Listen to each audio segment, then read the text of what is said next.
भाई, नगरपंचायत निवडणूक झाली त्यानंतर मग आत्ता अलीकडेच आमदार निलेश राणे यांनी जो आरोप केला त्याच्यामध्ये असं म्हटलं आहे की कणकवलीत नाईक बंधूंच्या विजयामध्ये आपला खारीचा वाटा होता हे विसरू नये. या स्टेटमेंटकडे आपण कसं पाहता? खरं तर कणकवली नगरपंचायत निवडणूक ही शहर विकास आघाडी म्हणून आपण ही निवडणूक सर्वांनी लढवलेली होती. या सत्ताधाऱ्यांच्या विरोधात जनतेचा कौल आपल्याला त्या ठिकाणी घ्यायचा होता आणि म्हणून सगळ्या पक्षाच्या सगळ्या नेत्यांनी एकत्र येऊन शहर विकास आघाडी करून हा विजय त्या ठिकाणी मिळवलेला आहे. जनतेचा त्या ठिकाणी आशीर्वाद मिळाला आणि प्रत्येकाच्या योगदानातून प्रत्येकाची जी मदत आहे या मदतीतनं हा कौल कणकवली शहराचा त्या ठिकाणी कौल त्या ठिकाणी मिळालेला आहे आणि प्रत्येकाचा या विजयामध्ये प्रत्येकाचा वाटा आहे आणि त्याचमुळे ही या शहर विकास आघाडीचा विजय या नगरपालिकेमध्ये त्या ठिकाणी झालेला आहे.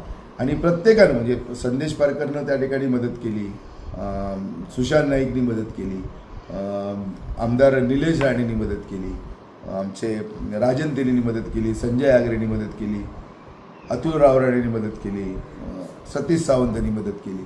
जे सगळे आम्ही त्यावेळी एकटवलेलो होतो, कदाचित एका दुसऱ्या नेत्याचं कदाचित माझ्या तोंडातून नाव कदाचित या राहिलं असेल, पण सगळ्यांनी मिळून एक शहर विकास आघाडी आम्ही त्या ठिकाणी केलेली होती. वैभव नाईक असतील, जिजू उपरकर असतील आमदार, राष्ट्रवादी काँग्रेस पार्टी असेल, काँग्रेस पार्टी असेल, हे सगळे आमचे RPIचे लोक असतील, अनेक वंचित बहुजन आघाडी असेल, रिपब्लिकन सेना असेल, अनेक लोकांनी मिळून शहर विकास आघाडीची स्थापना केली आणि शहर विकासाच्या आघाडीच्या माध्यमातून हे यश आम्ही कणकवलीच्या करांच्या आशीर्वादानं त्या ठिकाणी मिळवलेलं आहे आणि म्हणून या यशामध्ये सगळ्यांचाच त्या ठिकाणी वाटा आहे.